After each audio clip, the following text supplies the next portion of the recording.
Hello students, स्वागत है आज क्लास 6 में। चैप्टर वही ऑडिट बेसिक इंट्रोडक्शन चला है। आज इस चैप्टर का अपन लास्ट टॉपिक को डिस्कस करने वाले हैं यहाँ पर। तो बिना टाइम वेस्ट करें हम आगे बढ़ते हैं। देखिए, अब यहाँ पर दो टॉपिक है, मैं यहाँ पर ले रहा हूँ एडवांटेज ऑफ ऑडिट और लिमिटेशन ऑफ ऑडिट। देखिए, अंकेक्षण के लाभ और अंकेक्षण की कमियाँ या फिर अंकेक्षण की जो दोष है उसमें वो बताई गई है यहाँ पर।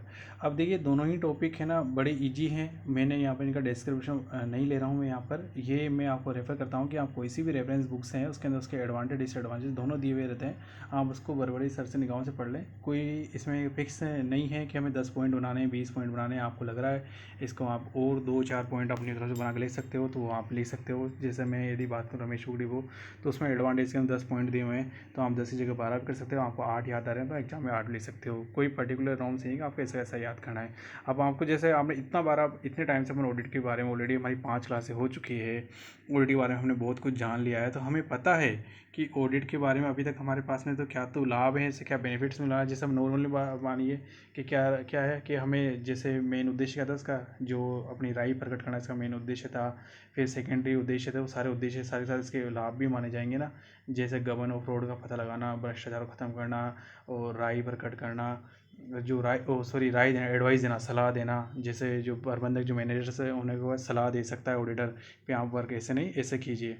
तो इससे बहुत सारी जो चीज़ें हैं उनको हम देखते हैं कि यहाँ पर इसके लाभ के अंदर काउंट हो सकते हैं। इसी प्रकार से जैसे ना आप बता सकते हो कि ऐसा बता जो पुस्तकें वो आपकी विश्वसनीय हैं और आपको होने वाली हानियों से बचाया जा सकता है और आपके जो कार्य प्रणाली में सुधार लाया जा सकता है। बहुत सारे लाभ हैं जिनके आप हेडिंग्स बनाकर उनके अंदर पॉइंट्स आप ले सकते हो। ये कोई फिक्स पर्टिकुलर नहीं है कि इसमें यही सेंटेंस लिखना है या यही कमियाँ लिखनी है या यही बात लिखनी है। बस आपकी जो पुरानी नॉलेज है उसके बेस पर ही आप लिख सकते हो उसके बारे में। तो इसके बारे में 10-12 कितने भी लाभ इसके बन सकते हो उतने पॉइंट आप बनाकर एग्जाम में बता सकते हो। बिल्कुल रटना नहीं है आपको इसको, बस बिल्कुल हल्के से लाइटली आपको समझना है। वो आपको ऑटोमेटिक वहाँ एग्जाम याद आ जाएंगे जब आप सोचने लगोगे कि यार इसके क्या क्या बेनिफिट्स हो सकते हैं। तो कभी कभी ऐसा होता है कि आप 10 पॉइंट याद होगे, आपको वहाँ पॉइंट 12 याद बन जाएंगे अपना आप ही, क्योंकि आपका समझा हुआ है। जब आप किसी चीज़ को रटते हो फिर आपका लिमिटेशन हो जाती है, फिर आप उसका आंसर नहीं दे सकते। ऐसे अंकेक्षण कमियाँ हैं, तो कमियों के अंदर बताया कि भाई 100% सत्यता की गारंटी नहीं होती है। इसके अंकेक्षण होने के बावजूद भी हमारे पास में गबन या फ्रॉड रह सकते हैं, एरर्स रह सकती है। ऐसे ही है ना, केवल एडवाइस जो ऑडिटर है वो केवल एडवाइस दे सकता है, वो पाबंद नहीं कर सकता है आप ऐसा नहीं ऐसा कार्य करो इसे। और ऐसे ही मतलब कोई जरूरी नहीं है कि भाई सब कुछ सही चल रहा है, इस बात की कोई गारंटी नहीं रहती है। और खर्चीला भी होता है ये एक तरीके से, और इसमें टाइम भी वेस्ट होता है। तो हम बहुत सारी जगह देखते हैं कि इसमें कमियाँ भी होती है हमारे पास में। तो इस तरह से दोनों ही टॉपिक अंकेक्षण के लाभ अंकेक्षण कमियाँ, इनको मैं यहाँ पर ज़्यादा या इनका वर्णन मैं यहाँ पर नहीं करूँगा। मैं आगे जो टॉपिक है, जो कंसेप्टुअल टॉपिक है, उनके ऊपर मैं आगे बढ़ना पसंद करूँगा आपके साथ में। देखिए, अब आगे हमें यहाँ पर वर्ड कुछ 3 वर्ड्स हैं, जिसमें पहला वर्ड है अंकेक्षण सिद्धांत, प्रिंसिपल ऑफ ऑडिट। तो देखिए, आपको है ना इस डेफिनेशन में, अब ये एक ऐसी डेफिनेशन जिसमें आप थोड़ा बहुत ऊपर नीचे चेंज नहीं कर सकते हो। जैसा आपको लिखा है वेजिटेज ऐसा का ऐसा ही आपको याद रखना पड़ेगा। आप इसके अंदर चेंज करने की कोई गुंजाइश नहीं बनती। जो गुंजाइश थी ऊपर थी, वो लाभ थे, हानियाँ थी, उसके अंदर कम ज़्यादा अपन कर सकते हैं, लेकिन इसके अंदर कोई गुंजाइश नहीं बनती है। अब आपको समझना होगा कि ये क्या होता है, कि अंकेक्षण सिद्धांत क्या है। मतलब ऐसे आधारभूत सत्यों से बताया गया अंकेक्षण आधार क्या है। आधारभूत सत्य हैं, जो बेसिक ट्रूथ है ना, यूनिवर्सल ट्रूथ है, उनके बारे में बताया गया है। वो कैसे आधारभूत सत्य है, वे सत्य हैं जिससे आप आगे देखिए अंकेक्षण के उद्देश्यों का बोध होता है। भाई आपके जो उद्देश्य जो एम्स हैं उनका पता लगता है कि आपको डिस्क्लोज किया जाते हैं कि आपके ऑब्जेक्ट्स क्या क्या हैं, आपके ऑडिट के ऑब्जेक्ट्स क्या हैं। तो मेनली क्या है, ये एक आधार यूनिवर्सल ट्रूथ आधारभूत सत्य है। किसके लिए, ऑब्जेक्ट ऑफ ऑडिट के लिए। और साथ में क्या बताता है, एंड, यहाँ लिखा निशान लगा हुआ है। देखिए हम यहाँ निशान मैंने क्या लगा रखा है, एंड का निशान लगा रखा है आपको।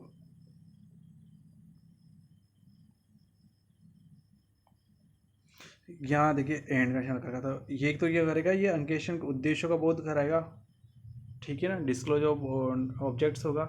फिर उन टेक्निक्स उन तरीकों का ज्ञान कराता है आपको जिससे आप उद्देश्य प्राप्त कर सकते हो। तो मेन चीज़ क्या है, यहाँ पर उद्देश्यों के लिए बात की जा रही है। यहाँ पर आपके जो ऑब्जेक्ट्स उसके लिए बात की जा रही है। प्रिंसिपल का संबंध किससे हो गया, इसका मतलब आपका बोला कि ऑडिट जो प्रिंसिपल का संबंध है वो किसका है, ऑब्जेक्ट से संबंधित है आपका, कि आपका ऑब्जेक्ट क्या रहता है, आपका लक्ष्य क्या हुआ, टारगेट क्या, उससे आपका संबंध बना हुआ रहता है।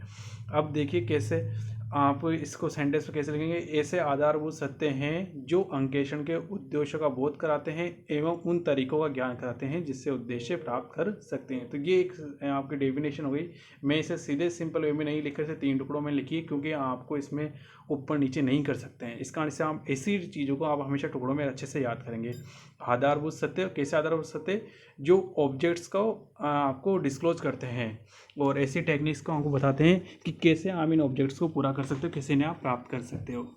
अब इसके बाद में ये हो गया आपका प्रिंसिपल ऑफ ऑडिट। तो प्रिंसिपल ऑडिट में क्या था, आधारभूत सत्य थे जो उद्देश्यों से संबंधित हुआ करते थे हमारे पास में। इसके बाद हम आगे आते हैं नेक्स्ट टॉपिक के अंदर, अंकेक्षण की प्रक्रिया। तो ऑडिट प्रोसीडर से आप बताया गया कि ऑडिट प्रोसीडर आपका क्या रहने वाला है, अंकेक्षण की प्रक्रिया का रहने वाली है। तो देखिए इसमें वे समस्त कार्य आएंगे जो अंकेक्षण सिद्धांतों की वैधता को बताते हैं। अंकेक्षण सिद्धांतों की जो वैधता है उसको प्रकट करते हैं कि अंकेक्षण सिद्धांतों की वैधता क्या है क्या नहीं, उसकी डिसाइड करते हैं, उसका निर्धारण करते हैं कि जो प्रिंसिपल्स हैं उनकी वैलिडिटी क्या है, उनकी जो वैलिडिटी वैधता है उसको डिसाइड करते हैं। देखिए कैसे वे समस्त कार्य। तो पहले हमने क्या पढ़ा, सबसे पहले हमने स्टडी करी है यहाँ पर ऑडिट प्रिंसिपल्स।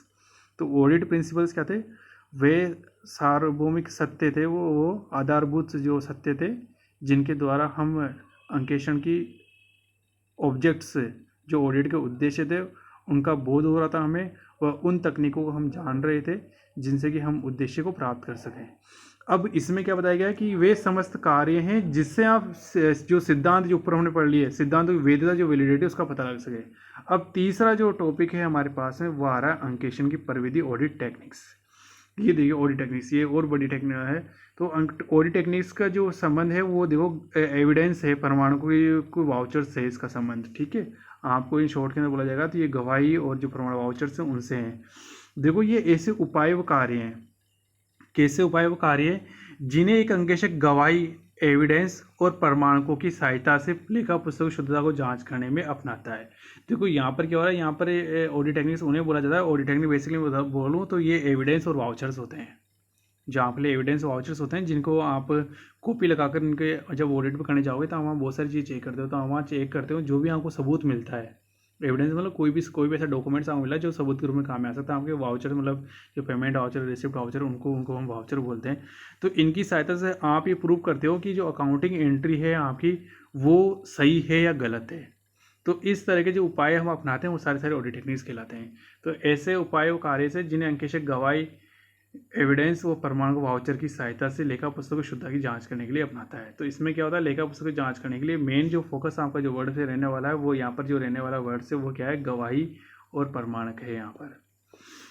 तो इस तरीके से यहाँ पर मैंने 3 टॉपिक यहाँ पर लिए हैं, अंकेक्षण के सिद्धांत, अंकेक्षण की प्रक्रिया और अंकेक्षण प्रविधि। और आपने यानी ऑडिट प्रिंसिपल्स, ऑडिट प्रोसीडर्स और ऑडिट टेक्निक्स, तो इन तीनों की अलग अलग डेफिनेशन है वो हमने पढ़ी है। इन तीनों के अंदर पर्याप्त मात्रा में डिफरेंस है, वो हमें सोच कर समझ कर चलना है। जैसी ये लिखी हुई है डिफिकल्ट लग रही है आपको तो आप इसे पॉइंट वापस बना कर ऐसे ही याद करेंगे। इसके अंदर हेर फेर बदल की संभावना नहीं है। यदि आप ऐसा करते हो तो आपके मार्क्स काट दिए जाएंगे, ठीक है। अब अंकेक्षण की प्रविधियाँ बहुत सारी हो सकती है, आपको बुक्स के अंदर मिल सकती है। आप उनका जैसे अपन बोला कि फिजिकल एग्जामिनेशन हो गया हमारा, और हमारा हो गया स्कैनिंग हो गई, हमारे पास में इंक्वायरी हो गई, हमारे पास में एग्जाम सब्सिडरी बुक्स हो गई, मतलब बहुत सारी जो चीज़ें हम बना सकते हैं। फाइनेंशियल स्टेटमेंट हो गया, फ्लो चार्ट हम बना सकते हैं। ऐसी बहुत सारी चीज़ें हम बना सकते हैं जिनको हम ऑडिट टेक्निक्स के नाम से जानते हैं कि ये सारी ऑडिट टेक्निक्स है हमारी। मतलब एक तरह से हम मान लो इनके अंदर आजकल हम एक सॉफ्टवेयर भी आने लगे जिनके अंदर डाटा डाल देते हैं और ये बता देता है कि ये सही है या गलत है, जो आप कर रहे हो वर्किंग वो सही है गलत है। ये सारे ऑडिट टेक्निक्स के पार्ट हैं। तो अब इसके बाद में हम आगे जो नेक्स्ट पेज पे चलते हैं। ये 3 टॉपिक हम डिस्कस करने के बाद में इसमें कल इतना ही है बस, शॉर्ट में डेफिनेशन यही हमारे लिए इंपॉर्टेंट है, यही केवल हमें ध्यान रखनी है। Some important concept of audit, अंकेक्षण की कुछ महत्वपूर्ण अवधारणा है। तो देखिए अभी तक इसके ऊपर जो हमारे जो ऑडिट है उसके लिए जो अवधारणा है वो कोई निश्चित नहीं है। ये 5 भी हो सकती है, कोई 7 भी हो सकती है। मतलब इसके लिए अभी तक हमारे पास में जैसे अकाउंटिंग स्टैंडर्ड्स होते हैं ना, वैसे कोई स्टैंडर्ड्स नहीं बना हुआ कि ये 5 ये। लेकिन फिर भी पुराने टाइम से काफ़ी टाइम से हम प्रैक्टिस कर रहे हैं, हम ऑडिट कर रहे हैं, तो उस बेस पर ये कुछ यहाँ पर कुछ चीज़ें वो डिस्कस की जा रही है आपसे। देखिए पहला लिया गया है कंसेप्ट ऑफ ऑडिटर्स इंडिपेंडेंस। तो स्वतंत्रता की अवधारणा बोलते हैं। देखो इसमें क्या माना गया है कि जो ऑडिटर है वो बाहर का थर्ड व्यक्ति है और उसे एक स्वतंत्र व्यक्ति के रूप में कार्य करना चाहिए। उसे मतलब उसके ऊपर किसी प्रकार का दबाव नहीं होना चाहिए। तो इसके अंदर इस तरह की बातें की जा रही है। तो यहाँ पर क्या है, भाई उसका जो पेशा है वो यही है, अंकेक्षण कार्य करने का है। तो अंकेक्षण व्यक्ति क्या है, मतलब बिल्कुल स्वतंत्र व्यक्ति होना चाहिए, एक बाहर का व्यक्ति होना चाहिए, जिसको है ना कंपनी से कोई हेर फेर बदलने, कोई लाभ प्रलोभन के बिना ही वो कार्य करता हो। तो इसके अंदर क्या है, जब आपका अंतिम उद्देश्य क्या होता है, ऑडिटर का अंकेक्षण करना अंतिम उद्देश्य होता है कि वो अपनी रिपोर्ट सबमिट करता है इस राय के साथ में कि आपके साथ में जो बैलेंस शीट वगैरह जो उसकी जो फाइनल अकाउंट है वो सही है, इस ट्रू एंड फेयर है या नहीं है, इसके साथ में वो अपनी रिपोर्ट देता है। तो अपना रिपोर्ट जब वो ऑडिटर जो अपनी रिपोर्ट देता है, हम ये चाहते हैं कि जब उसका फाइनल जो कंक्लूजन वो जब दे रहा है, जिसे अपन ऑडिट रिपोर्ट बोलते हैं, तो वो निष्पक्ष हो, मतलब किसी का बिना साइड लिए हो, बिना किसी भेदभाव के, बिना किसी दबाव के। मतलब ऐसा नहीं कि उसने किसी से पैसा ले लिया हो, कोई गलती हो मैनेजर की आ रही हो, उसने पैसा लेकर उसे दबा रहा हो, या फिर वो कुछ और चीज़ नेपोटिज्म वगैरह कुछ एप्लीकेबल कर रहा हो वहाँ पर, तो ऐसा संभव नहीं होना चाहिए। अब इसके लिए आगे बताया गया कंपनी एक्ट 2013 में योग्य व अयोग्य व्यक्ति बताए गए हैं इसी के लिए। अब बताएंगे इसी में ऐसा क्यों बताया गया है कि भाई कुछ व्यक्तियों को अयोग्य घोषित कर दिया गया है। क्यों घोषित कर दिया गया है कि ये माना जाता है कि ये व्यक्ति बायस है। जैसे कि मान लीजिए आपने एग्ज़ाम दिया, ठीक है, अब आपके एग्ज़ाम की कॉपी का राइट आपके ही पापा को मिल जाए, तो बताओ वो नंबर आपको कम देंगे या ज़्यादा देंगे? या आपके किसी दोस्त को मिल जाए या आपके किसी परिचित व्यक्ति को मिल जाए, तो वो जाहिर सी बात है उसको मार्क्स हमेशा अपनी बच्चे की परसेंटेज बना के हमेशा मार्क्स में ज़्यादा ही ज़्यादा देंगे।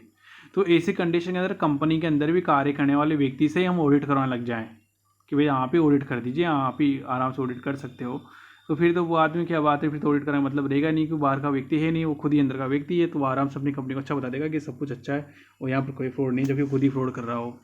तो इसलिए ही कंपनी 2013 में कुछ योग्य अयोग्य व्यक्ति बताए गए हैं। तो इसमें अयोग्य व्यक्ति इस टॉपिक के अंदर आगे और डिस्कस करेंगे। अभी अयोग्य व्यक्ति के बारे में, ये 3 प्रकार के व्यक्ति हमारे लिए अयोग्य हैं। कंपनी के अधिकारी और कर्मचारी, तो कोई भी कंपनी का जो ऑफिसर है, जो कोई भी एम्प्लॉई है, वो कभी भी ऑडिट नहीं कर सकता है, ना तो वो कर सकता है, साथ ही उसके साथ का कोई नियुक्त कर्मचारी या पार्टनर है, उसके साथ का भी कोई कर्मचारी है, कोई पार्टनर है, तो वो भी नहीं कर सकता है। तो कंपनी 1000 रुपये से अधिक का ऋणी है। तीसरा पॉइंट बताया गया कि कंपनी में यदि कोई व्यक्ति है जो 1000 से अधिक का ऋणी है, तो वो भी नहीं कर सकता है। ठीक है, 1000 से नहीं, मतलब उसके डेटर्स हैं 1000 रुपये डेप्स हैं, 1000 डेप्स है, तो वो भी उसकी ऑडिट नहीं कर सकता है। ठीक है, क्यों ऐसी स्थिति के अंदर माना जाएगा वो व्यक्ति बायस हो सकता है वो अपने 1000 रुपये के चक्कर के अंदर ही कंपनी के अंदर नुकसान बता दे, भाई ये तो कंपनी अच्छी नहीं है, गलत बताते उसे। तो इस केस के अंदर हमें बनाया कि कंपनी के अधिकारी, कर्मचारी व कर्मचारी के नियुक्त के साथ नियुक्त कर्मचारी या साझेदार या कंपनी का 1000 से अधिक का डेप्स, ये तीनों व्यक्ति क्या अयोग्य हो गए हैं कि ये कंपनी का ऑडिट नहीं कर सकते। इसके अलावा और भी अयोग्य व्यक्ति हैं, ये बेसिक प्राइमरी पैसा बताया जा रहा है। आगे फिर हम जब कंपनी ऑडिट पढ़ेंगे तो उसके अंदर बहुत डीपली पॉइंट्स वहाँ पढ़ेंगे, तब हम डिस्कशन करेंगे इसके अंदर। तो इसके बारे में मैंने मेन बातें वो आपको समझा दी है, और आप जब बुक्स के अंदर इसकी स्टडी करेंगे तो वहाँ पर बहुत सारा आपको मिल सकता है। वहाँ पर आपको 2 पेज 3 पेज इसमें लिखे हुए मिल सकते हैं, लेकिन जो मेन जो टॉपिक्स है वो मैंने डिस्कस कर लिया आपसे। क्या स्वतंत्र अवधारण है, क्या बोले नाम से तो चल रहा है कि ऑडिटर एक स्वतंत्र व्यक्ति होना चाहिए, बिल्कुल फ्री व्यक्ति होना चाहिए, उसके ऊपर किसी प्रकार दबाव बिना भेदभाव के अपनी रिपोर्ट सबमिट करें।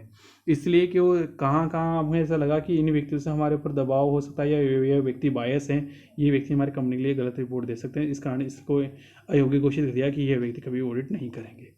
अब इसके बाद नेक्स्ट हम बात करते हैं कंसेप्ट ऑफ मेटेरियलिटी, सारभूतता की अवधारणा। देखो ये क्या होती है, मेटेरियलिटी से मतलब होता है महत्वपूर्ण चीज़ों, जो इंपॉर्टेंट जो चीज़ें हैं उनके ऊपर हमें फोकस करना है। तो हमें ये बात की जाती है, जैसे ऑडिटर जब आया, तो आपके पास में जब ऑडिटर आता है, तो देखो हम जब वर्किंग करते हैं, कोई भी ऑफिस चल रहा है, तो वहाँ छोटी मोटी गलतियाँ होना स्वाभाविक है। जैसे मान लीजिए कि हमारे पास में न्यूज़पेपर आ रहा है, और न्यूज़पेपर को हमने संभाल कर नहीं रखते, हम इधर उधर फेंक देते हैं, और ऑडिटर ये बोला है कि नहीं आपको महीने भर न्यूज़पेपर इकट्ठे रखने चाहिए थे, साल भर के अंदर है ना आपके ना 5 किलो रद्दी हो जाती तो 50 रुपये में बिक जाती। तो इस तरह की बातों के ऑडिट के अंदर कोई मतलब नहीं है। ये बताया गया है कि इस तरह की चीज़ें आप उन्हें ऑडिट में मत लीजिए। ये कोई इंपॉर्टेंट बात नहीं कि आप 50 रुपये बचा रहे हो, 100 रुपये बचा रहे हो, आपने 100 रुपये नुकसान कर दिया, 50 नुकसान कर दिया, तो ये चीज़ें इंपॉर्टेंट नहीं है। तो सारभूता का उदाहरण ये बोल देगी कि जो मोटे मोटे जो टॉपिक्स हैं उनके ऊपर आप जोड़ देवें, महत्वपूर्ण जो सारभूत बातें हैं उन तथ्यों पर आप जोड़ देवें, और आप उन चीज़ों को प्रूव करने की कोशिश करें, ना कि आप छोटी छोटी चीज़ों के अंदर उलझें। बड़ी बड़ी चीज़ें यहाँ पे वो देखें कि बड़े बड़े फ्रॉड हो रहे हैं या नहीं हो रहे हैं, वहाँ पर छोटी मोटी चीज़ें गलतियाँ यदि हो रही तो उन्हें आप इग्नोर करें। हमारे पास जो भी डाटा आप कलेक्शन करें हो इस चीज़ के लिए कि आपकी जो हमने जो डाटा हम जो प्रेजेंटेशन देना चाह रहे हैं, उसके लिए जो भी आप डाटा ले रहे हो वो उचित हो, विश्वसनीय हो, मतलब आपके लिए क्या ट्रू हो और फेथफुलनेस वाला होना चाहिए, कि आपके पास में फेथफुल हो, कि बिलीवेबल ट्रस्टेबल एक डाटा होना चाहिए आपके पास में। तो आपकी बात अच्छी लगती है। तो आप इसी के बेस पर आप ये बोल सकते हो कि आपके फाइनेंशियल अकाउंट जो बनने वाले हैं वो अच्छे बनने वाले हैं, वो सही रिप्रेजेंट करने वाले हैं अपने आप को। तो कुल मिलाकर ये है, इसका केवल इतना सा कंसेप्ट है कि जो तुच्छ बातें हैं, जो छोटी बातें हैं, जो अनइम्पोर्टेंट है, जो कम अमाउंट के हैं, नुकसान हो रहे हैं कंपनी को, उनको हमें छोड़ देना चाहिए और मुख्य बातें जो सारभूत बातें हैं उन पर हमें ध्यान देना चाहिए। अब इसके बाद में बात करते हैं हम concept of true and fair. तो सही व उचित की अवधारणा, तो ये ही ऑडिट का मुख्य उद्देश्य होता है। आपको बताया भी था जब मुख्य उद्देश्य क्या होता है कि कंपनी ये अपनी राय प्रकट करता है, अपनी रिपोर्ट के अंदर ये राय प्रकट करता है कि जो वित्तीय विवरण है वो सही व उचित है या नहीं है। तो हमें क्या यहाँ पर फाइनेंशियल जो वित्तीय विवरण जो बनने वाले, जो फाइनेंशियल स्टेटमेंट्स बनने वाले हैं उनके बारे में लिखना होता है कि सही व उचित होने चाहिए, ये होने ही चाहिए। गलत वाली रिपोर्ट तो अपन जब दे सकते हैं जब वो कंपनी के अंदर बहुत ज़्यादा फेर बदल पाया जा रहा है और संभव ही नहीं कि उसको मतलब सुधार लाया जा सकता, तब अपन नेगेटिव रिपोर्ट दे सकते हैं। नहीं तो होता ये है कि कंपनी को बार बार राय सुझाव दी जाती है कि आप इसको नहीं ऐसे कीजिए, ऐसे नहीं ऐसे कीजिए, तो फिर बाद में वो कंपनी है उसको अकॉर्डिंग चेंज कर दी जाती है। और जैसे सबसे पहले जो बैलेंस शीट वगैरह, जो सबसे पहले इनकम एक्सपेंडिचर अकाउंट बनता है, जो पेंडर अकाउंट बनता है, वो ड्राफ्ट मोड में बनते हैं। ड्राफ्ट मोड का मतलब ये होता है कि जब ऑडिटर की जो टीम आएगी वो ऑडिट करेगी, उसके बाद में हम जैसे जैसे वो हमें गाइड करेगी और हम उनसे सेटिस्फाई होते हैं तो वो चेंजेस कर दिए जाएंगे। जरूरी नहीं कि सारे चेंजेस करो ही सही, ऑडिटर ये बाउंडेड नहीं करता कि सारी चीज़ें करो, लेकिन वो चूँकि उसका नॉलेज है तो वो बताता है कि आपको इस तरीके से आपको वर्किंग करनी चाहिए, तो वो चेंज हमें करने होते हैं ताकि वो सही रिपोर्ट हमें दे दे कि आपके पास में उनकी जो बैलेंस शीट पे जो फाइनल स्टेटमेंट है, जो रिपोर्ट देने वाला है, वहाँ पर वो ले देगी ट्रू एंड फेयर, मतलब सही व उचित पाए गए हैं। अब ये बताया गया है कंपनी 2013 की अनुसूची जो शेड्यूल 3 है उसके अंदर बताया गया है। शेड्यूल 3 के अंदर पार्ट 1 और पार्ट 2 है। तो पार्ट 1 के अंदर आपको बैलेंस शीट बताई गई है, पार्ट 2 के अंदर इनकम एक्सपेंडिचर चीज़ें बताई गई है। तो कंपनी के जो अकाउंट्स हैं, जो आपके फाइनल स्टेटमेंट है, वो सही व उचित होनी चाहिए। ठीक है, अब इसके अंदर कौन कौन सी बातें हैं वो हम देखते हैं। किसी सारभूत संपत्ति को नहीं छोड़ा गया हो। अब इसके लिए भाई सही व उचित होनी चाहिए, इसके लिए क्या क्या है, वो जो ऑडिटर है जो सही होने चाहिए, तो वो इन टॉपिक पर डिस्कस करता है। ये कुछ पॉइंट्स हैं जिनसे हम डिसाइड कर सकते हैं कि ट्रू एंड फेयर है या नहीं है। किसी भी सारभूत संपत्ति को नहीं छोड़ा गया हो, मतलब सारभूत संपत्ति जो इम्पोर्टेंट जो मेटेरियलिटी एसेट्स है उसको नहीं छोड़ा गया हो। मतलब ऐसा होता है कि जैसे मान लीजिए आपने एक कैलकुलेटर खरीदा, अब कैलकुलेटर आया आपके पास 150 रुपीज़ का। अब आपके पास दो चीज़ें हैं कि इसे आप एसेट्स मानो तो बैलेंस शीट में लेकर जाओ, और इसे आप ये मानो कि ये इनका खर्चा है आपका और इनकम एक्सपेंडिचर अकाउंट के अंदर ले जाओ। अब अलग अलग राय हो सकती है। आप बोलोगे यार कि नहीं ये तो ऑडिटर मतलब जो कैलकुलेटर है ये तो बढ़िया 3-4 साल चल जाते हैं, कभी ख़राब होते नहीं है, तो इसको तो एसेट्स मानना चाहिए। और कोई व्यक्ति बोलता है कि नहीं 2-3 महीने में 4 महीने साल भर तो मुश्किल खींच कर चलते हैं, ख़राब हो जाता है, तो इससे इनकम एक्सपेंडिचर लेकर जाना चाहिए। तो आप क्या इसे इनकम एक्सपेंडिचर लेकर जा सकते हो, बिल्कुल ऑडिट कोई ऑब्जेक्शन नहीं करेगी, ना ही करनी चाहिए, उसे ऑडिट को ऐसा ऑब्जेक्शन करना चाहिए। लेकिन ये देखना चाहिए कि इसी तरीके से मान लो कोई इंपॉर्टेंट चीज़ आ रही है, जैसे मान लीजिए आपने कोई कैलकुलेटर खरीदा और वो ओरिजिनल कंपनी है, जैसे गारंटी 3 साल की आई थी या 5 साल की गारंटी आई थी, और वो 1000 रुपये का कैलकुलेटर था, वो कैलकुलेटर 1000 रुपये का था, उसकी गारंटी आई थी ऑलरेडी की 3 साल की गारंटी है इसकी। तो फिर ऐसी चीज़ को वो इंपॉर्टेंट एसेट्स हो गई, अब उसको आप इनकम एक्सपेंडिचर अकाउंट में नहीं लेकर जा सकते, उससे आपको बैलेंस शीट में ही लिखना होगा, क्योंकि आपके लिए वो इंपॉर्टेंट एसेट्स हो गई, उससे ऑलरेडी गारंटी 3 साल की, 3 साल चलेगी कम से कम, तो आप उसके ऊपर 3 साल का डेप्रिसिएशन लगा सकते हो या 50% डेप्रिसिएशन लगा सकते हो। तो आप सारभूत जो संपत्तियाँ जो इंपॉर्टेंट एसेट्स उसको नहीं छोड़ सकते हो आप उसको। संपत्ति एक पर प्रभार है, यदि मॉर्टेज है तो उसका आपको प्रकट करना होगा। मतलब संपत्ति प्रभार से मतलब क्या होता है यहाँ पर, इससे मतलब ये है कि मान लीजिए कोई एसेट्स उसे आपने गिरवी रख रखी है, उस पर लोन लिया हुआ है, तो उस एसेट्स के नीचे बैलेंस शीट में लिखना होगा कि हमने इसका इस बैंक से इतने अमाउंट का इसके ऊपर लोन लिया हुआ है, तो इसे बोलते हैं संपत्ति पर प्रभार होना, मॉर्टेज होना। तो मॉर्गेज जो वर्ड आप सुना होगा ना। बैलेंस शीट के बारे में बताया कि कंपनी एक्ट 2013 के जो शेड्यूल 3 है उसके पार्ट 1 के अनुसार बनी हुई होनी चाहिए। आपको पहले बताया था मैंने, कंपनी एक्ट 2013 की अनुसूची जो 3 है, शेड्यूल 3 है, उसके अंदर ही आपको बताया गया, उसमें पार्ट 1 के अंदर बताया गया बैलेंस शीट, पार्ट 2 के अंदर बताइए इनकम एक्सपेंडिचर अकाउंट। लेखांकन नीतियों में एक रूपता होनी चाहिए। तो हमारी हम जो अकाउंटिंग पॉलिसीज़ जो हम काम में लेते हैं वो एक जैसी चलनी चाहिए। ऐसा नहीं हो इस जैसे आप स्टॉक का वेरिएशन कर रहे हो तो इस साल तो फिफो से कर लिया, अगले साल लिफो पे कर रहे हो, फिर वेटेड एवरेज जा रहे हो, तो ऐसे हम चेंज नहीं कर सकते बार बार। आपकी पॉलिसी एक जैसी होनी चाहिए। जब आपने एक बार फिफो मेथड अप्लाई करो तो हम फिफो चलो, ये हाँ ऐसा भी नहीं कि आप चेंज नहीं कर सकते हो, लेकिन ऐसा लो की डिमांड आ जाए या ऐसा करना बहुत जरूरी हो जाए या फिर परिवर्तन आवश्यक है, तभी आप ऐसा परिवर्तन कर सकते हो, नहीं तो आपको जरूरी नहीं कि इस तरह से आप चेंज करो। यदि आप फिफो अपना रहे हो तो फिफो मेथड अपनाएं, वेटेड अपना रहे हो तो वेटेड एवरेज मेथड ही अपनाएं। लेकिन गवर्नमेंट ने ये नोटिफिकेशन निकाल दिया कि नहीं, अब सभी कंपनियों को वेटेड एवरेज ही अपनाना पड़ेगा, तो फिर आपको वही मेथड अपनाना पड़ेगा। ये आपने स्टॉक वेरिएशन वाला जो टॉपिक उसमें पढ़ा होगा कोस्टिंग के अंदर, वो एग्जाम वाले मैंने लिया है।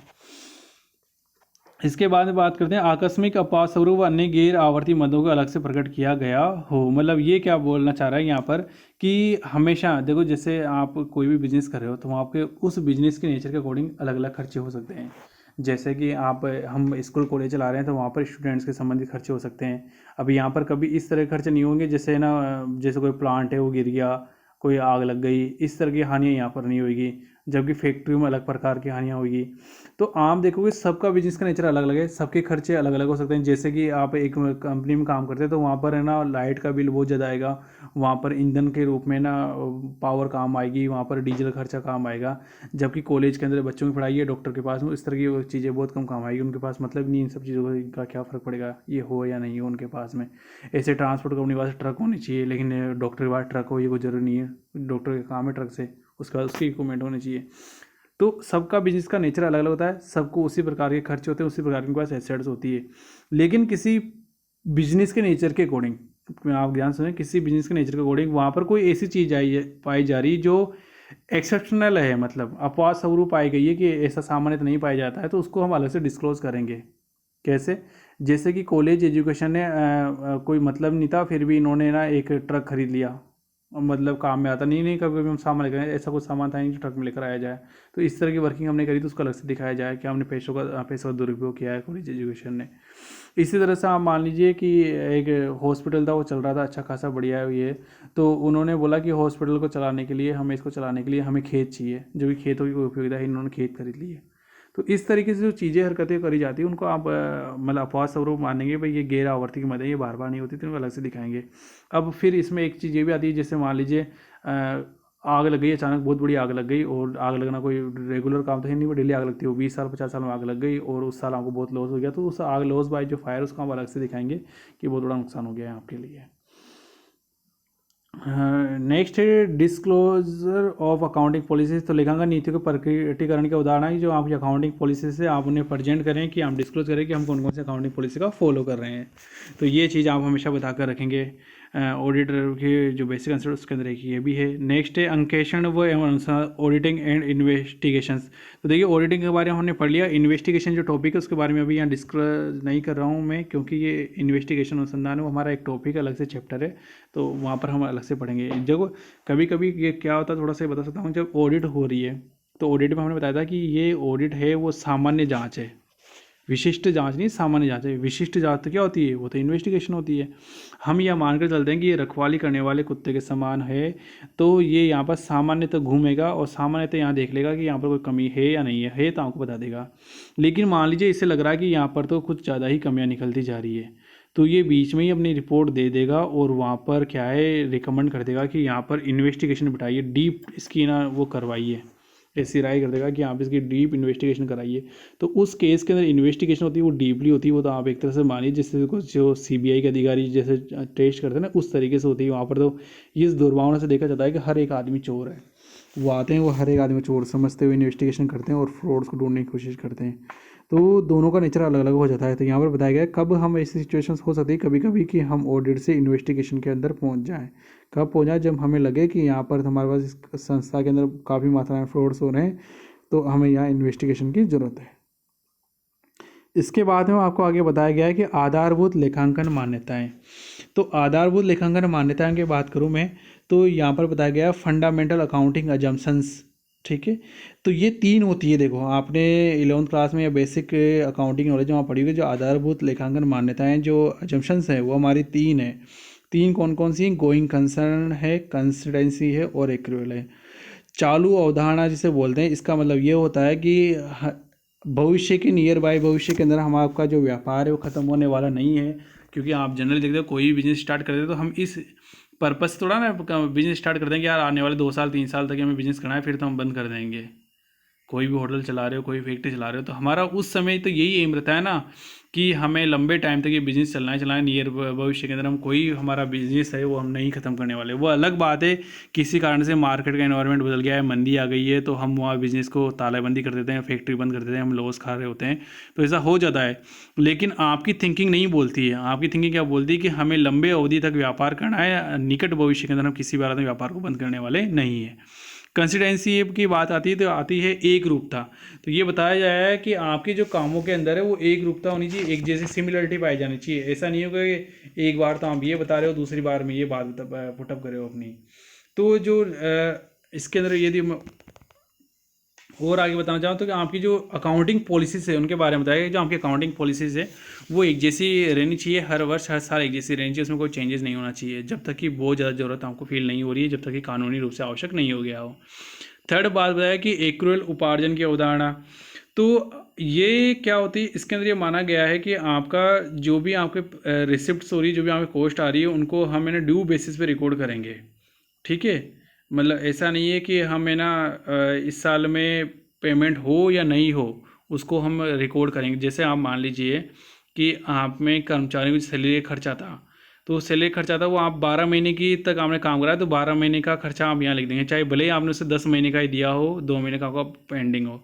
तो एक्रूअल उपार्जन उदाहरण बोल दी कि आप इसे एक्रूअल बेस पे रिकॉर्ड करेंगे, आपकी जो भी चीज़ें बकाया हो या कैसी भी हो उनको सबको ऐड करते हुए और जो एडवांस उनको माइनस करते हुए हम समायोजन करते हुए रिकॉर्ड करेंगे सर हर एक मत को। उपार्जन आधार का मतलब होता है कि उपार्जित हो गई है, बस एक्रूड हो गई है, मतलब उस समय का से संबंधित उसका भाई इस टाइम पीरियड तक आपने बिजनेस किया तो इस टाइम पीरियड खर्चे क्या हैं आपके।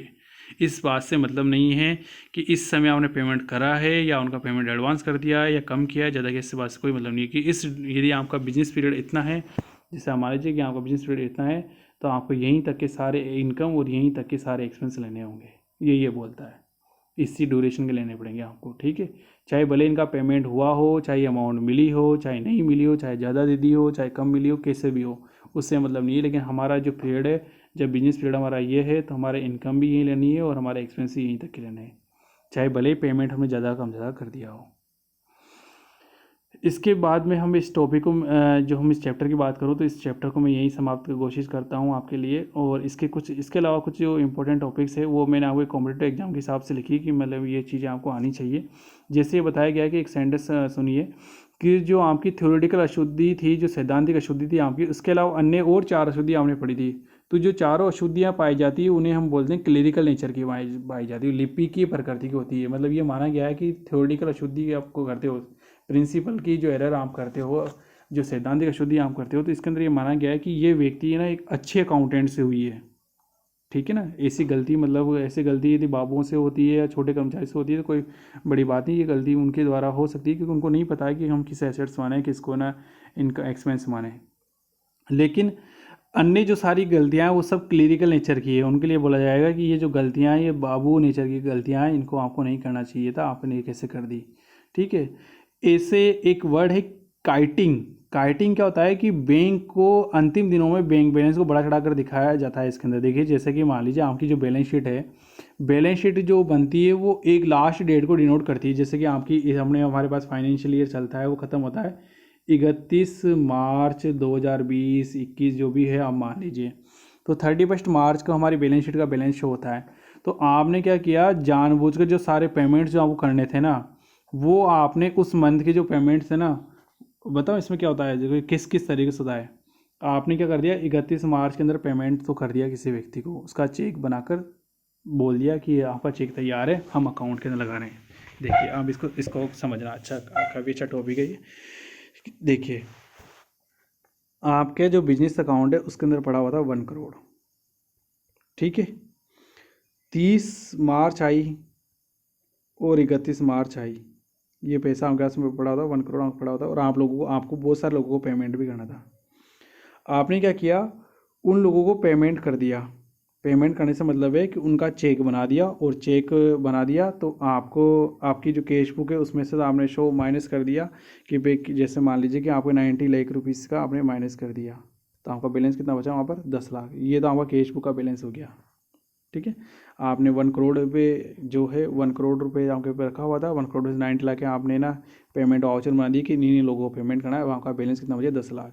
तो ये सारी एंट्री तो आपने कैश बुक में करी, 10 लाख का बैलेंस हो गया। अब एक्चुअल में जब आपने इनका चेक बनाया ना, तो चेक बनाकर आपने आपके ड्रॉर में डाल लिया। क्या करा आपने, इसको ड्रॉर में डाल लिया, वहाँ भेजा ही नहीं आपने। कहाँ नहीं भेजा, बैंक के अंदर भेजा ही नहीं। अब बैंक में भेजा ही नहीं तो बैंक वालों ने एंट्री करी नहीं, बैंक वालों ने एंट्री नहीं करी तो क्या आपका खाते में से पैसा कट सकता है क्या? बिल्कुल नहीं, आपके खाते में से बैलेंस कटेगा नहीं। तो बैंक के अंदर तो आज भी बैलेंस इसका कितना शो होता रहेगा, 1 करोड़। और ऐसे करते करते आप क्या करो, 2 दिन तक उसको बनाकर आपके डोरे में डाल रखोगे और 1 अप्रैल को आप उसे बैंक भेज दोगे। तो बैंक वाले इस 90 लाख को, आपने से 90 लाख को पहले ही काट लिया था वहाँ पर तो, लेकिन बैंक में से नहीं कटा, बैंक में तो 1 करोड़ शो हो रहा है। बैंक वाले तो जब मिला ही उन्हें लेट है चेक, तो फिर वो बाद में काटेंगे, 1 अप्रैल को काटेंगे, उससे पहले तो काट नहीं सकते, उसके बाद में ही काटेंगे वो। तो उसके बाद में काटेंगे पैसे। तो 31 मार्च को यदि हम बैलेंस शो देखना चाहें तो बैलेंस शाम का शो हो रहा होगा 1 करोड़। तो इसे बोलते हैं होने कितने चाहिए थे बैलेंस, यहाँ पर 10 लाख, एक्चुअल में कितने 10 लाख की वजह, क्योंकि बाकी सब तो आपने पेमेंट कर दिया, वो अलग बात है। आप चेक दबा कर बैठे हुए हो, बैंक वालों के पास बैंक पहुंचा ही नहीं है, तो वो एंट्री कैसे करेंगे, वो एंट्री करेंगे नहीं। तो बैंक के अंदर जो बैलेंस है शो होता रहेगा 1 करोड़। तो इसे बोलते हैं काइटिंग। तो इससे क्या होता है कि आप बैंक बैलेंस जब बड़ा चढ़ाकर दिखाते हैं तो आप बताते हैं कि हमारे पास में बहुत पैसा रखा हुआ है। तो इससे क्या होता है, बहुत सारे लोग आपसे इंप्रेस होंगे, आपकी कंपनी को अच्छा मानेंगे, वो आपके पास में पैसा देना ट्रस्ट करेंगे आपको, और संस्था को बड़ा अच्छा मान कर चलेंगे वो लोग। जबकि ऐसा नहीं है, अगर पैसे 10 लाख ही रखें जबकि आपको दिखा 1 करोड़ रहे हो। ऐसे देखिए एक और है दार्शनिक साज सज्जा विंडो ड्रेसिंग। तो इसमें क्या होता है कि एसेट्स को बड़ा चढ़ाकर दिखाया जाता है। मतलब इसमें क्या होता है, जानबूझकर क्या होती है, जहाँ की बहुत सारी एसेट्स ऐसी होती है जो वहाँ पे ना, मतलब असेंबली उसका कोई पर्टिकुलर है ना, जैसे बिल्डिंग बनाई है आपने, तो बिल्डिंग बनाने के अंदर कोई पर्टिकुलर आपको सर्टिफिकेट तो मिलता नहीं है भाई ये है ना बिल्डिंग इतने रुपये की। जैसे आप मोटरसाइकिल खरीदते हो उसकी प्राइस फिक्स होती है, भाई कंपनी ने डिसाइड कर दी पहले से ये इतनी प्राइस है। अब बिल्डिंग आप बना रहे हो तो उसके अंदर आपको बिलों को इकट्ठे करने होते हैं कि आपने सीमेंट कितनी लगाई, गिट्टी कितनी लगाई, पत्थर कितने लगाए, ईंटें कितनी लगाई। तो वहाँ पे ऐसे बिल बहुत सारे फ्रॉड के बिल ले आते हो और जिनसे ना आप वैल्यूएशन कर देते हो। जैसे आपकी 10 लाख की बिल्डिंग है लेकिन आप उसे 20 लाख की शो कर देते हो। तो यहाँ ऐसे बहुत सारी, या फिर और कोई पहले से बनी बनाई बिल्डिंग थी उसके आपने वैल्यूएशन का सर्टिफिकेट ले लिया, जो बिल्डिंग तो है 40 लाख की लेकिन आपने 1 करोड़ का सर्टिफिकेट ले लिया। तो आप जानबूझकर क्या है एसेट्स को बड़ा चढ़ाकर दिखा रहे हो। इससे क्या होगा कि कोई भी जो बाहरी व्यक्ति जो इन्वेस्टमेंट करना चाहता है आपकी कंपनी के अंदर, उसे आपकी कंपनी के प्रति विश्वास जगेगा कि यार ये तो बड़ी अमीर कंपनी है, इसके पास में तो बहुत पैसा है, ये कंपनी कभी डूब ही नहीं सकती है। जबकि उसकी वैल्यूएशन कम है, जबकि बिल्डिंग की वैल्यूएशन 40 लाख है, जबकि बिल्डिंग दिखा कितने रुपये रहा है, वो 1 करोड़ रुपये दिखा रहा है। तो बिल्डिंग की वैल्यूएशन तो कम है लेकिन वो दिखा ज़्यादा पे रहा है। तो ऐसे केस के अंदर हम क्या करते हैं, इन्वेस्टर आकर्षित होता है कि यार इस कंपनी के पास में पैसा लगाना ज़्यादा सुरक्षित रहेगा, जबकि वहाँ पर पैसा नहीं है। तो ये धोखाधड़ी करने वाली भावना होती है, दार्शनिक साथ सज्जा होती है, काइटिंग हो गई। इससे वैसे ही मान लो जैसे कोई बहुत सारे हमारे जो स्टूडेंट्स है वो मतलब ऐसे बन ठन गए, ऐसे रहते हैं बढ़िया लग्जरियस लाइफ में रहते हैं कि जैसे सबसे इंटेलिजेंट वही है, जबकि आता ज़्यादा ना कुछ नॉलेज कुछ नहीं होती है। सेम वैसा ही चीज़ है। एक बात आई थी गवर्नमेंट कंपनी, तो इसके बारे में आगे और पढ़ेंगे। गवर्नमेंट कंपनी देखो 2 ऑडिट होती है गवर्नमेंट कंपनी की, एक तो होती है वैधानिक ऑडिट, स्टेचुटरी ऑडिट। तो स्टेचुटरी ऑडिट का चार्टेड अकाउंट्स है तो उनकी टीम करती है, ठीक है, वो उनकी जो चार्टेड अकाउंट्स उनकी टीम से वो करेगी। तो हम इसे बोलते हैं वैधानिक अंकेक्षण, जो साल भर की जो क्रियाकलाप होते हैं ना उनके अंकेक्षण होते हैं। जैसे आप जिससे पीरियडिकल ऑडिट जो बोलते हैं ना, जो बैलेंस शीट ऑडिट बोलते हैं, जो कंप्लीट ऑडिट जिसे बोलते हैं, वो है ये चार्टेड अकाउंट्स के द्वारा की जाने वाली ऑडिट है ये। अब इसके बाद में भी जब ये ऑडिट हो जाती है उसके बाद में भी जो केग है, जो कंट्रोल अकाउंटेंट ऑफ जनरल है, वो इसकी फिर जो नियंत्रक महालेखा परीक्षक जिसे बोलते थे ना, नियंत्रण लेखा महालेखा परीक्षक 148 कॉन्स्टिट्यूशन 148 एक बताया गया था, तो उसके सप्लीमेंट्री ऑडिट करेगा वो। उसकी कौन सी ऑडिट करेगा, उसकी सप्लीमेंट्री ऑडिट। सप्लीमेंट्री बोला ही गया है, पूरक ऑडिट मतलब इसके बाद में की जाने वाली ऑडिट, मतलब एक एक्स्ट्रा ऑडिट और करेंगे। तो ये तो करेंगे चार्टेड अकाउंट की टीम कर देगी, वो तो स्टेचुटरी ऑडिट कहलाएगी, ठीक है ना। वो तो रिपोर्ट जाएगी, वो सारी रिपोर्ट इसके पास सीएजी के पास चल जाती है। सप्लीमेंट्री ऑडिट ये ओवर करते हैं उसकी, भाई आपने जो कार्रवाई करी है वो सही करी या नहीं करी। इन लोगों की भी कार्रवाई वो चेक करते हैं, क्योंकि इन लोगों जो अपॉइंटमेंट है वो गवर्नमेंट कंपनी के खुद के अधिकारी करते हैं। वो हो सकता है कि इन्होंने सही किया और नहीं किया, तो इसमें पैसा लगाया, राज्य सरकार पैसा लगाया, तो ये ऑडिट और करते हैं इनकी। अब अंकेशक अंशधारियों का प्रतिनिधि होता है, ये एक बताया गया है कि जो शेयर होल्डर्स है उनका रिप्रेजेंटेटिव होता है ऑडिटर। जो ऑडिटर आपने अपॉइंटमेंट किया है, वे कंपनी का ऑडिटर अपॉइंटमेंट कर दिए, तो वहाँ के बोर्ड ऑफ डायरेक्टर वगैरह अपॉइंटमेंट करते हैं, वहाँ बहुत बड़ी बड़ी अथॉरिटी बैठी हुई है। तो वो ये बताया गया है कि आप किनके रिप्रेजेंटेटिव हो, आप रिप्रेजेंटेटिव शेयर होल्डर्स के, आप उनके प्रतिनिधि हो, आप उनके लिए सारा कार्य कर रहे हो। एक आता है कि कार्य परिचालन सुधार के लिए ऑडिट की जाती है, उसे परिचालन ऑडिट कहते हैं या ऑपरेशनल ऑडिट बोलते हैं। ये क्या है, ऐच्छिक है, मतलब कंपलसरी नहीं है, आपको अच्छा है तो करवाइए, चाहे मत करवाइए। तो कार्य परिचालन सुधार के लिए जो ऑपरेशंस की जो वर्किंग है, मान लो आपको चला है कि वो कोई डिपार्टमेंट है जहाँ पर आपकी हमेशा लापरवाही होती है, वहाँ पर हमेशा है ना घाटे में चला, जैसे सेल्स डिपार्टमेंट है या परचेज डिपार्टमेंट है या स्टोर डिपार्टमेंट है, तो वहाँ पर लापरवाही से काम होता है। तो उस केस का हमने देखा कि यार कैसे हम इस डिपार्टमेंट सुधार करें, कैसे कैसा होना चाहिए कि वो हमारे यहाँ लापरवाही हो रही। तो आपने क्या है, ऑपरेशनल ऑडिट करवाओगे उसके लिए, ताकि आपका जो ऑपरेशन है वो अच्छा हो जाए। तो इस काम के लिए जो की जाती है उसे बोलेगा ऑपरेशनल ऑडिट। ठीक है, कंपलसरी नहीं है, आपकी इच्छा तो करा, आपसे मत कराइए। एक वर्ड है CARO, company auditor report order. ये एक अपने पास में ऑर्डर बताया गया है कि ये इस तरीके से फॉर्मेट के अंदर आप अपनी रिपोर्ट तैयार कीजिए, कंपनीज ऑडिटर रिपोर्ट ऑर्डर। ये 1 जुलाई 2003 से लागू है, बस इसमें इतना ही बात याद करना है। CARO, companies auditor report order, 1 जुलाई 2003 से लागू है ये। तो यहाँ पर हमने ये इंपॉर्टेंट टॉपिक है लास्ट के अंदर ये लिए हैं, इनको बस के आपको जितना मैंने लिखा है उतना ही आपको याद रखना है। इसके लिए ये आपके कंपटीशन एग्जाम के अंदर बहुत इंपॉर्टेंट है, यहाँ से क्वेश्चन बन रहे हैं, इस कारण मैंने इनको यहाँ पर नोट कराए हैं आपको। इसके साथ ही ये चैप्टर है यहीं पर कंप्लीट होता है। इसके बाद हम आगे जो नेक्स्ट चैप्टर है उसके ऊपर डिस्कस करेंगे। इससे पहले मैं आपसे रिक्वेस्ट करना चाहूँगा कि मैं कोशिश करता हूँ कि आपके लिए अच्छे से वीडियो बना दूँ इसके अंदर। तो अब आपसे ये है कि मेरे चैनल को प्लीज़ आप लाइक शेयर सब्सक्राइब करें और लोगों और बच्चों के साथ में शेयर करें। और मेरे जो ये PDF है, जिसे आप चाहते हो कि PDF सर हर एक स्टूडेंट्स को मिले, तो ये जो PDF है ये हमारे डिस्क्रिप्शन जो लिंक है उसमें जाएं, वहाँ से आप डाउनलोड कर सकते हैं ये PDF। और ऐसे में जो कॉलेज स्टूडेंट्स हैं उनको तो मैं व्हाट्सएप ग्रुप पे शेयर कर ही लेता हूँ आपके साथ में। ठीक है दोस्तों, थैंक यू, बाय।